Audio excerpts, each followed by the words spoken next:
For reasons that utterly escape everyone involved, you're listening to a bipolar, a schizophrenic, and a podcast. Here are your hosts, Gabe Howard and Michelle Hammer. Hi, welcome to a bipolar, a schizophrenic, and a podcast. I'm Michelle, and I'm schizophrenic. My name is Gabe, and I live with bipolar disorder, and we are going to play A game. And what's the game, Michelle? Jenga. Hey, we're not playing Jenga. That doesn't play online. Oh, I prepared totally the wrong way then. No, what game are we actually playing, Michelle? We're playing Two Truths and a Lie with a twist. With a twist. Twist. I think it's a lime twist. Yes, what we are doing is we are going to tell two truths and one lie about the symptoms of our disorders. So I've got 3 stories about bipolar disorder and its symptoms and things that I have gone through. Michelle has 3 stories about schizophrenia. And because I have schizophrenia and people have wrong ideas, and sometimes people do have wrong ideas. Now, which one of us should go first? Normally it's ladies first, but longtime listeners of the show know that you are no lady. So I'll be walking around New York City and I'll just be like hearing my name being called, like Michelle. It's like I'm having an auditory hallucination that I think my name's being called. This happened to me a lot. And then actually I was talking to a therapist one time and we were talking about kind of auditory hallucinations, and I didn't really know how much I had them. And then I was asked, well, do you ever hear your name being called? And I was like, what? Oh my goodness. Yes, I hear my name being called all the time. And then I was like, wow, okay. If it's just schizophrenics hear voices, that one's true. But the say my name part is the part that you want me to vote on. All right, I understand. Perfect. So we're good. Here is mine. In the height of bipolar disorder, I would masturbate constantly. I just want to own it. And my record is over 20 times in one day. So what? Yeah. And in order to pull this off, I mean, no, there was no Viagra. There was what? I was 21. It was easier then. But the specific bipolar symptom that I want to talk about is just this chronic masturbation component. So even after I would ejaculate, I would then start over again. This is so nasty. You're so gross. I'm not, this is real life. This is real life with okay, it's not gross. It's not gross. It's just. All right, we have somehow managed to trudge through round 1 with Say My Name versus Bipolar Bop. Round 2, okay. Michelle. So I had this like crazy delusion that I got in a huge fight with everybody in the training room at my lacrosse team. But the thing is, there was no fight. No. The thing is, there was no fight. No fight ever happened. Me and one other person, like we got in like one little tiny like leave me alone, I don't want to talk to you, like that was the argument. But I turned it into an entire story of like, then this happened, then this happened, then this happened, then this happened, and it snowballed into a humongous story of craziness.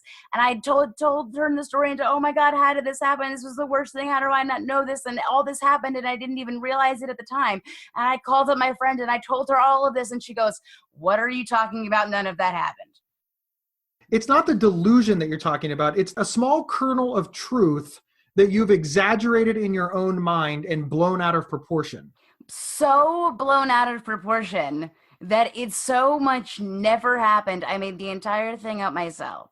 So are you exaggerating something that did happen, or are you just having a run-of-the-mill delusion? I mean, there was like, the argument was 2 seconds long, and I turned it into like a fight that lasted months and months and months. And like people, I was like, oh my God, and this could have happened and this. And I was like, how did I not know this happened at the time? I was so oblivious. But like the reason why I didn't know about it at the time is because it never happened. So you have like specific memories of things that were said between the two of you, or actions that each of you took against each other that never happened. It was like a momentary interaction, but you made up a backstory for it. A backstory, a side story, a front, a top, a bottom, every angle you can possibly imagine. So you held on to animosity unnecessarily. Yes. Because you took a kernel of truth and exaggerated it out and then believed it. Yes. You crazy. You crazy. Sure. Round 2 for Gabe. One of the hardest things about living with bipolar disorder when you're untreated is you either have suicidal depression or godlike mania. So the state that I live in is either I want to die or I'm king of the world. I'm God. And this creates just a real whiplash effect in the people around you. Because when people meet you, they don't know if they're going to come into contact with, I am human garbage, please kill me and save the world, or I'm God, I'm king of the world, I'm the best person ever, and you owe me. Are you God? No, I'm medicated now, but when you live with bipolar disorder, I thought you might have been God, and then I would have been like, oh, I have so many questions.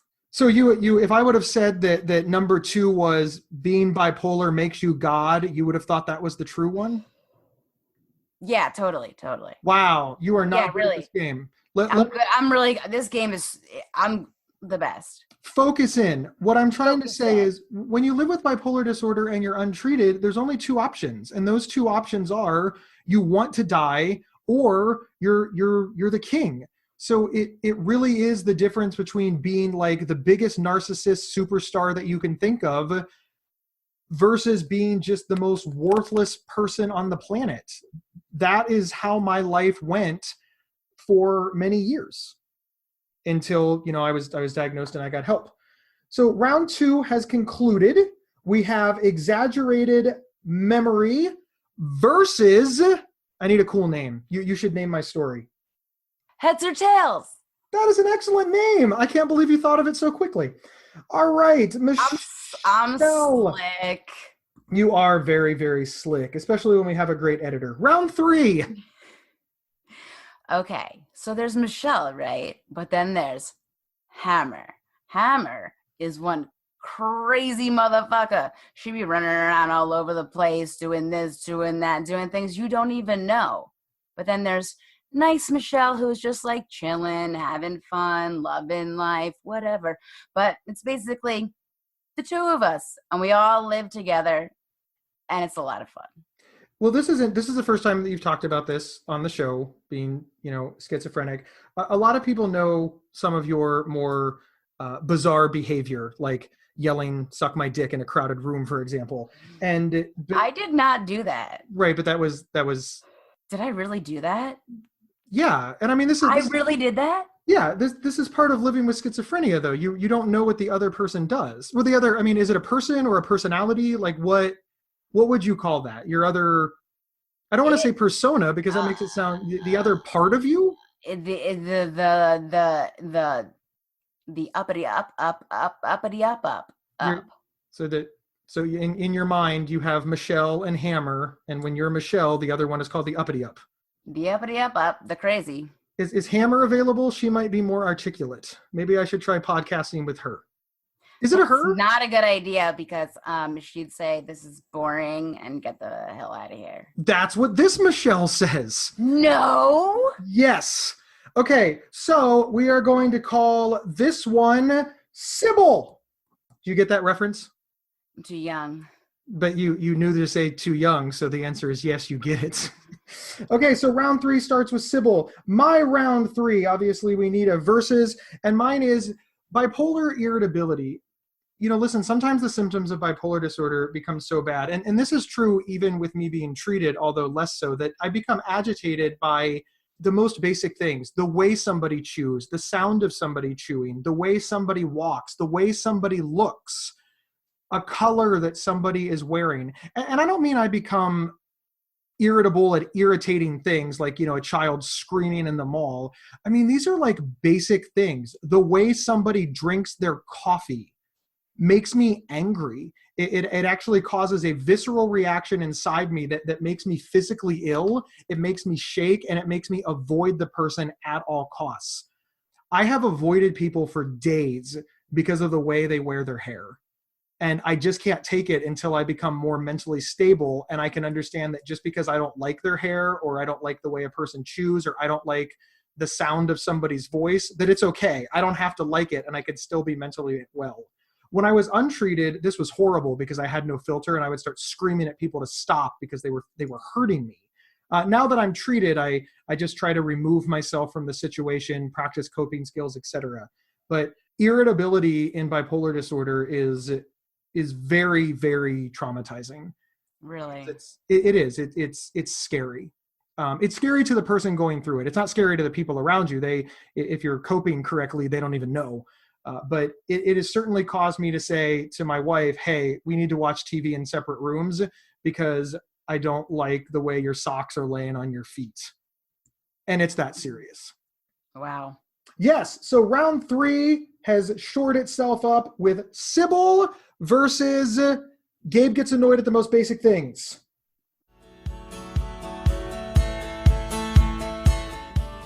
PsychCentral.com is the internet's largest and oldest independent mental health online resource. Since 1995, our completely free, award-winning website has been run by mental health professionals offering reliable, trusted information, as well as over 250 support groups to people living with mental illness. From professional articles to personal stories, PsychCentral.com is worth your time checking out and is the generous sponsor of this podcast. So for those playing at home, round 1 is Say My Name versus Bipolar Bop. Round 2 is Exaggerated Memory versus Heads or Tails. And round 3 is Sybil versus Gabe Gets Annoyed at the Most Basics of Things. Michelle, do you have any follow-up questions to decide which 2 are true and which one is false? For the boppity bop, was it fun? No. It wasn't fun? No. Why not?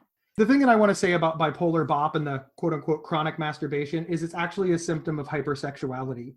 The public hears hypersexuality and they think that you're running around with supermodels or that you're having a lot of sex and that it's awesome and that it's fun, but it's not. It's impulsive, it's risk-taking, it's poor judgment. Hypersexuality is just an overwhelming need to ejaculate. You're not picky about how you do it. It's painful, it's raw, it's awful. It takes a good thing about life, which is sexuality, and it turns it to utter garbage. It's not in any way fun. I have a follow-up question. Yes.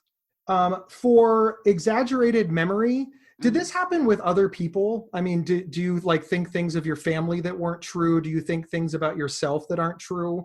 I mean, it's all based on this like foundation of truth, and then it gets twisted. Is that generally what you're saying? Yes. Okay. All right. Michelle, which one is the lie?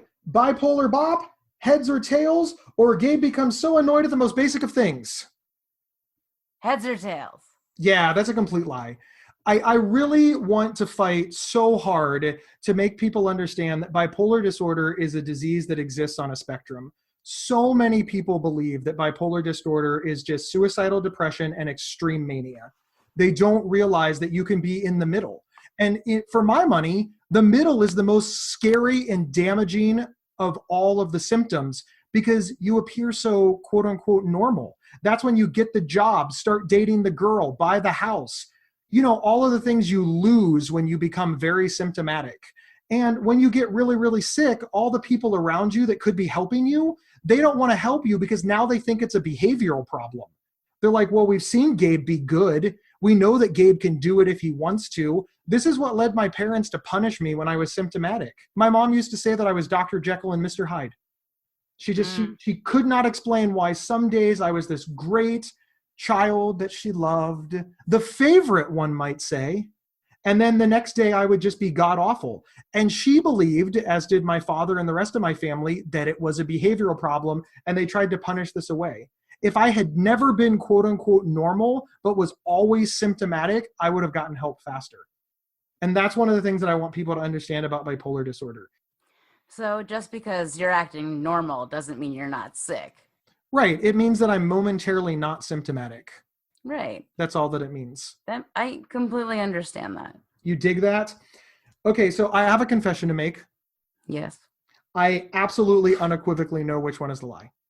Well, I think it's really obvious. I mean, it is really obvious to mental health advocates. Yeah. But I have a feeling that most people listening at home are not going to get this one right.